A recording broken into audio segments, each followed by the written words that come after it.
आप सभी को हमारा नमस्कार। ये एपिसोड 44 है। अगर नंबर 1 से 44 आप प्रीवियस एपिसोड्स सुनना चाहते हैं तो हमारे चैनल पर नीचे स्क्रॉल करें, सारे आगे के एपिसोड्स आपको मिल जाएंगे। ये है अध्याय 6, आत्म संयम योग। दोस्तों, हम सब जितना अपने आने वाले भविष्य के बारे में सोचते हैं उतना तो वर्तमान के बारे में नहीं सोचते। कोई भी व्यक्ति अच्छा या बुरा काम करने से पहले उसका परिणाम नहीं सोचता। अब मौत एक शाश्वत सत्य है। क्या कोई इस बात को लेकर कभी गंभीर होता है कि मृत्यु के बाद उसका क्या होगा? वर्तमान में जो लोग उसके साथ हैं, क्या वे बाद भी उसके साथ रहेंगे? यदि इस बात पर थोड़ा सा ध्यान दें तो शायद हम अपने कर्मों से डरेंगे और गलत काम करने के पहले अनेक बार सोचेंगे। इस एपिसोड में मैं आपको यह बताने का प्रयास करूंगा कि मृत्यु के बाद व्यक्ति क्या बनता है। कहते हैं कि जिस व्यक्ति का स्वभाव अच्छा बन जाता है, जिसके अंदर सद्भाव है, वो व्यक्ति अगले जन्म में किसी नीच योनि में या सांप बिच्छू आदि नहीं बन सकता। इसका कारण है उसका स्वभाव सांप बिच्छू के अनुरूप नहीं होता है, इसीलिए वो इस योनि के अनुरूप कोई काम ही नहीं करता। जो लोग विधि विधान में यज्ञ और अच्छे कर्म करते हैं, वे ही लोग स्वर्ग के अधिकारी होते हैं। ऐसे लोग भोग भोगने के उद्देश्य में स्वर्ग जाते हैं। इस कारण इनके पुण्य काम हो जाते हैं और वो योग भ्रष्ट होकर फिर से लौटकर मृत्यु लोक में आ जाते हैं और संपन्न सदाचारी लोगों के घर में ही जन्म लेते हैं। जिन लोगों का उद्देश्य भोग भोगना नहीं बल्कि परमात्मा की प्राप्ति होता है, वो स्वर्ग में लंबे समय तक रहते हैं। योग भ्रष्ट इस शब्द का एक विशेष अर्थ है। सिद्धि प्राप्त करने के लिए कोशिश करने वाला मनुष्य ही योग भ्रष्ट हो जाता है। हजारों में कोई एक ऐसा व्यक्ति ही सिद्धि प्राप्ति की कोशिश करता है। योग भ्रष्ट में योग की महिमा होती है, ना ही भ्रष्ट होने की। उदाहरण के तौर पे एक शिक्षक नौकरी के लिए किसी परीक्षा में बैठता है, परंतु उसे पास नहीं कर पाता, वो फेल हो जाता है।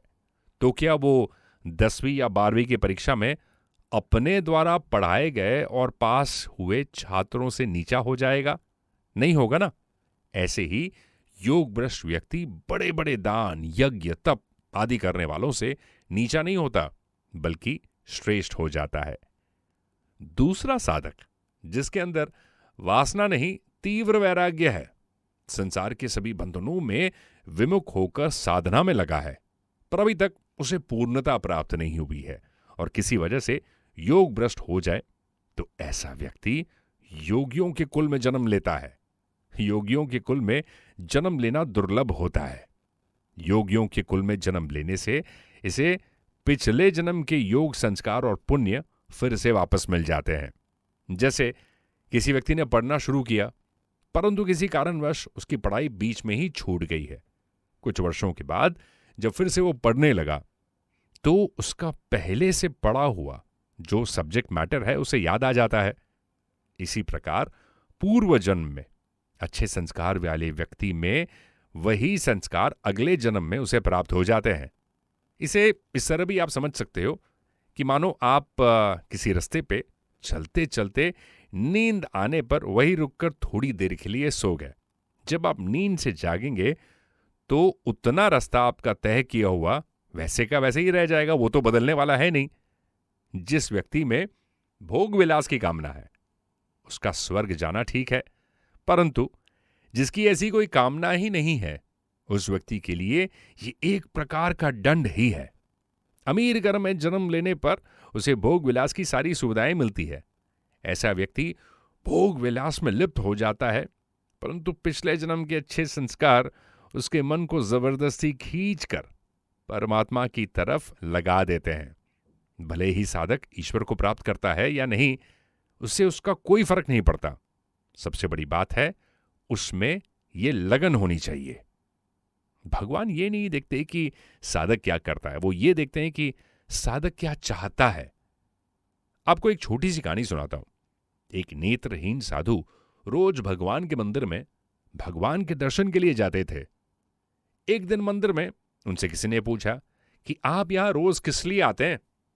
संत ने उत्तर दिया, भगवान के दर्शन के लिए आता हूं। उस व्यक्ति ने कहा कि आपको तो कोई दिखाई नहीं देता है, तो फिर आप उनके दर्शन कैसे कर लेते हैं?